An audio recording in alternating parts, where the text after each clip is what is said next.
얘기해봐. 난 정말 나 리얼한 리액션을 듣고 싶어. 딸 가진 엄마들한테 나 돌 맞는 거 아니야?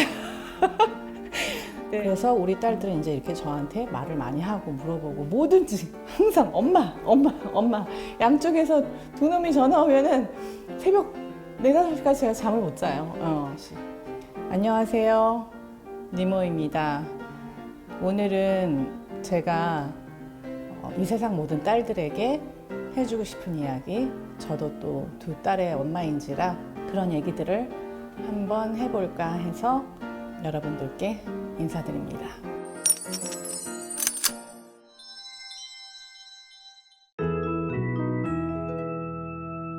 저 같은 경우는 이제 소개팅을 참 싫어하는 편이고, 저는 좀 자연스럽게 만남을 좀 추구하는 편이지만, 소개팅 많이 나가세요. 친구들 통해서 그냥 뭐 이렇게 자연스러운 이렇게 사람들이 많이 모이는 자리, 그런 데도 가서 우연찮게 뭐 사람들을 만날 수도 있고, 많은 경험을 가지고 굉장히 많은 버라이어티한 사람들을 만나보라고 저는 말씀을 드리고 싶어요. 남자를 보는 뭐 안목도 생기고, 나한테 맞는 사람이 어떤 사람인지, 내가 남자한테 원하는 거는 어떤 건지, 그런 거를 알 수 있는 계기가 될 것 같아요. 결혼 결정을 저는 35 전에는 하지 않으셨으면 좋겠어요. 그러니까 한 30에서 35 사이, 조금은 성숙한 상태에서 만나는 거를 저는 지향을 하기 때문에, 그러기 위해서는 세월이라는 게 필요하고, 한 나이 30에서 35면은 딱 적당하지 않을까.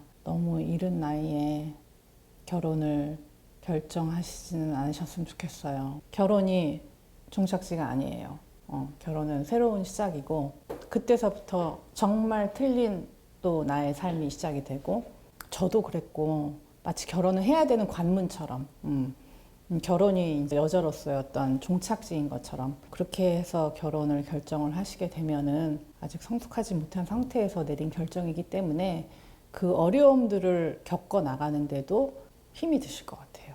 우리 딸 같은 경우는 reaching 40, 40대 정도 괜찮은 것 같아. 18살짜리가 그 얘기를 하는데 순간 깜짝 놀랐지만 내가 50이 딱 되고 나니까 솔직히 저도 아직 제가 철이 들었다는 생각이 별로 안 들어요. 인간적으로서 존경하는 사람 만남을 추천을 해드려요. 남자하고 결혼하지만 부모님과의 관계도 있고, 나중에 자식을 낳으면 또 자식과의 관계도 있고, 단순히 그냥 그 사람과의 나만의 합이 아니라 살아가면서 헤쳐나가야 할 일들이 너무 많기 때문에 서로에 대한 존경심이 있고, 서로에 대한 믿음이 있고, 배우자를 선택하는 게 저는 옳다고 생각합니다. 쉽지는 않지만요. 포괄적인 목표를 세워야 될 것 같아요. 저도 이 얘기는 아동교육학을 하신 분이 하는 얘기를 듣고 너무너무 맞는 말이다라고 공감을 했었던 기억이 나거든요. 그러니까 목표가 뭐냐 하고 물어보면은 의사가 꿈이에요. 근데 의사가 안 됐어.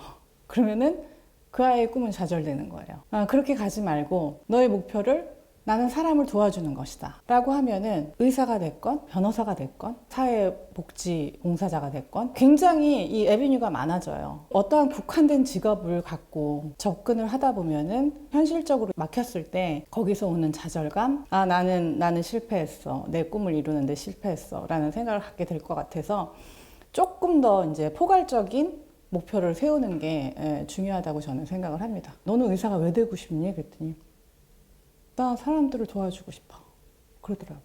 그래서 오케이, 그럼 됐다. 인간관계에 있어서는 저는 제일 중요하게 생각하는 게 내가 나한테 자신감을 갖는 것, 그게 제일 중요하다고 생각을 해요. 내가 나에 대한 자긍심과 자신감을 잃는 순간 모든 케이오스가 시작이 됩니다. 내가 나를 믿지 못하면은 내 자신을 약하다고 생각하고 worthy하지 않다고 생각을 하고, 그러다 보면은 남들에 대한 불신이 생기고, 쟤 나한테 이 소리 왜 했지? 이런 식으로 남들에 대한 삐뚤어진 시각을 갖게 돼요. 우리 이지 같은 경우도 뭐 이렇게 대단한 무슨 이벤트가 아니라 가지고서 이렇게 까먹고 안 부른 것 같은데 혼자서 너무 상처를 받는 거예요. 그러면은 이지야, 근데 내가 보기에는 걔네 별 의미 없이 그런 것 같은데? 자기가 이제 자신감이 없고 자격지심이 이제 있다 보면은 상대방은 아무렇지도 않게 한 일들이 본인한테 이제 상처가 되는 경우가 되게 많거든요. 남들이 어떻게 나한테 상처를 줬던 섭섭한 마음이 들었어도 내가 자신감이 있으면은 다 승화시킬 수 있습니다. 자신감을 가지시라고 말씀드리고 싶어요.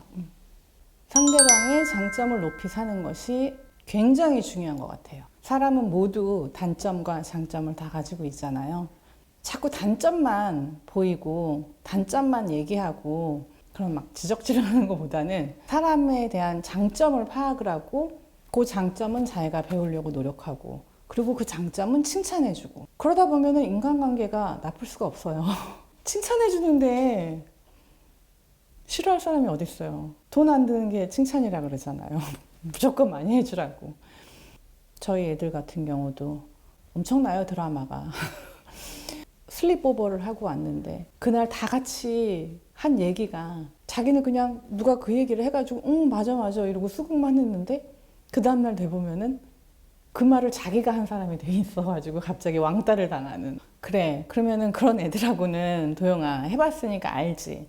그러면 어떻게 해야 되겠니? 말을 아껴야 되겠지? 너랑 그렇게 친하지 않은 친구들이라면은 네가 아무렇지도 않게 하는 말이 부메랑이 돼서 나쁘게 돌아오는 그런 경험을 네가 해봤으니 아주 친하고 믿는 친구들이 아니면은 슬립오버는 자제하는 게 좋지 않겠니? 라든지 뭐 이런 식으로 뭐 친언니처럼 얘기를 해줬던 것 같아요. 그러니까 표현, 또 한 가지 표현하라. 표현을 하지 않으면은 진짜 몰라요. 표현을 해야지만 그 상대방이 이 사람의 마음을 알 수 있고 옆에서 위로도 해줄 수 있고 아유 뭐 예를 들어서 사랑해 애들한테 아니 당연히 사랑하는데 뭘 그걸 사랑해를 자꾸 얘기를 해. 난 그렇게 생각을 했거든요. 근데 그렇지가 않더라고. 나딘 같은 경우는 사랑해라는 말을 굉장히 잘해요. 근데 서영이 같은 경우는 사랑해라는 말을 잘 간지러워서 나처럼 잘 안 하는 편이야. 그럴 때는 내가 해. 사랑해, I love you. 그러고, 그럼 I love you too. 이러는데, 그런 표현을 자주 하는 거가 좋은 것 같아요. 엄마의 조언이 좀 필요한데, 물어보기는 좀 엄마하고의 사이가 조금 쑥스럽다 하시는 따님 분들 계시면은 저한테 말씀을 해주시면 제가 성심성의껏 엄마로서 저도 그러한 엄마를 두고 있는 한 또 딸로서 최선을 다해서 또 답변을 해드리도록 하겠습니다. 시청해주셔서 감사합니다.